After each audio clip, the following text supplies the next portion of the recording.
This is my favorite comment. Look at what God is doing at Princeton. Man, just blessed to have the opportunity to coach these guys right here.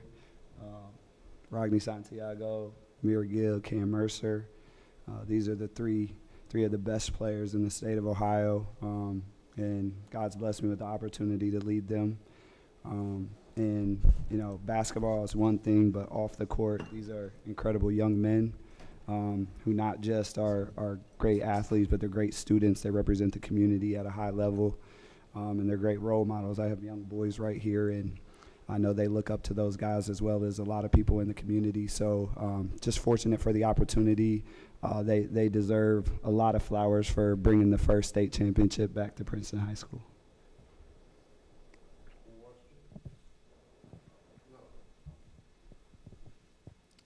Amir, game MVP today. Ronnie, 12 points in the second half. You got your 1,000th point today. Can the both of you just talk about the performances that you had? I just had a great performance. I mean, they all trusted in me. We got it in transition. They just gave me the ball. To the mic. Just speak to the mic. Yeah, they just gave me the ball in transition, and then after that, I just knew once I got going, they wasn't gonna stop me, and they just kept giving me the ball, feeding me, and then we just played great defensively. We rebounded the ball, and then we just got out. I feel great. I don't even got words to explain myself right now, but yeah, I'm so happy for me and Coach Wayne got the first state title, so yeah, I'm pretty happy.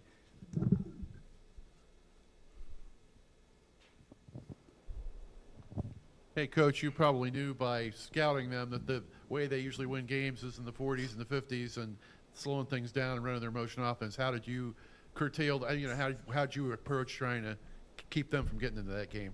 Well, we get great practice. The GMC loves to do that, so we had to play 16 games where everybody wanted to play super slow and pass the ball for 4 hours. We need a shot clock in Ohio. That's another discussion for another day. But, you know, I think the thing about it is the willingness.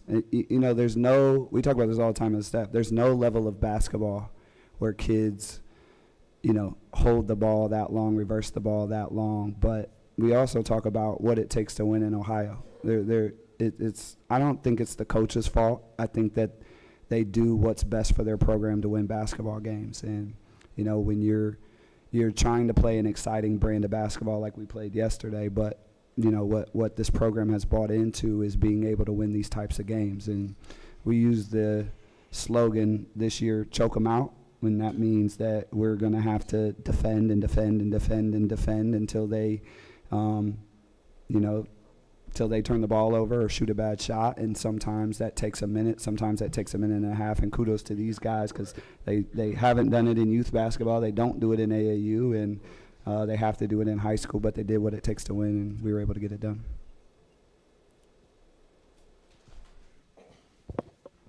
Hilliard Bradley's not really known for their size, so once you found out last night that they were going to be your opponent, did you feel like you had an advantage of being able to pressure them, push them off the line, and make it difficult for their guards to get clean looks and, you know, dish it out? You know, really, I was really concerned. When I was growing up, Coach Norris was a coach at Delphos St. John's, and I played at Elida High School, and it was very, very hard for me to operate offensively against his team. So I think we were more concerned about their defense, because I mean, give them credit. I mean, their defense was really, really good. And you know, when we talk about choking people out, a lot of times what happens is they get late in the third, and you saw it late in the third and in the fourth. They were going for hero shots, and then that led to runouts and Amir getting easy looks. And then they have to play our style of basketball, which is they have to pressure now. And shout out to Dan Fleming for teaching me the back door, because we just backdoored him to death after that. So we kind of got him playing our game, and then we were able to pick him apart.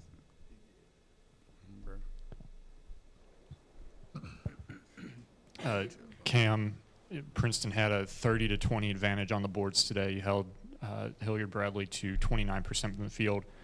How much of a difference do you think your overall, the team's overall athleticism played?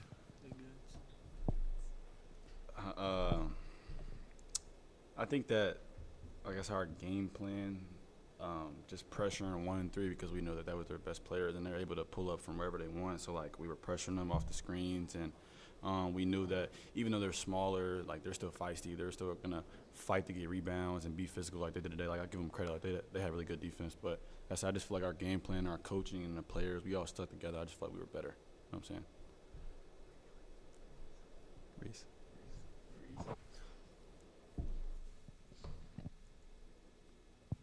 For Coach and for Cam here, obviously you put your two biggest guys on the top of the key, I think, to probably cut off Norris and Murgon, right? I mean, that was the idea, make sure they didn't get into the lane, right? Yeah, I mean, these two guys, I mean, like unbelievable offensive players, but probably where they don't get enough credit is they're both elite defensively. And, you know, that was the game plan the whole time, was to get those guys out there guarding them. And there was a stretch there where those guys just – they couldn't do anything. And, you know, the one thing we really saw on film with Norris is when he would get into the lane, he would pump fake, pump fake, pump fake. And yesterday he was able to use his size a little bit, but, you know, you're just not going to have a size advantage on Amir Gill or Cam Mercer.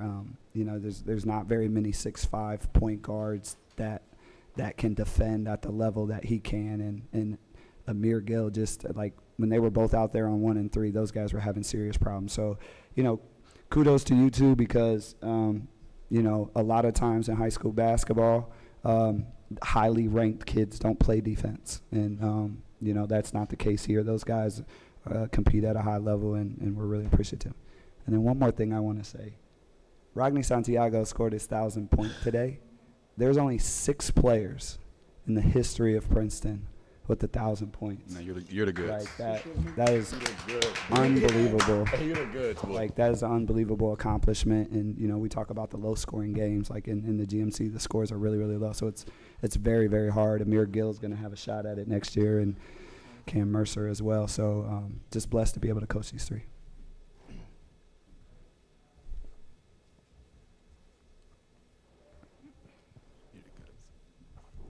Coach, this one's for you. On the way to this championship, you went through a couple Columbus teams, Pickerington Central and now here Bradley.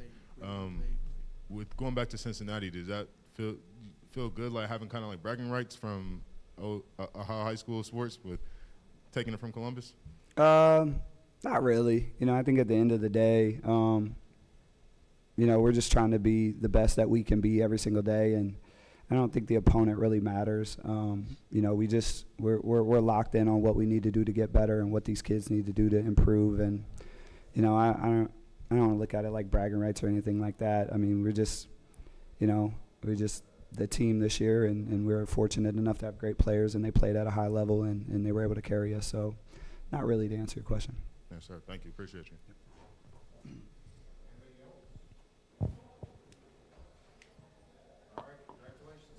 Thank you. Thank you.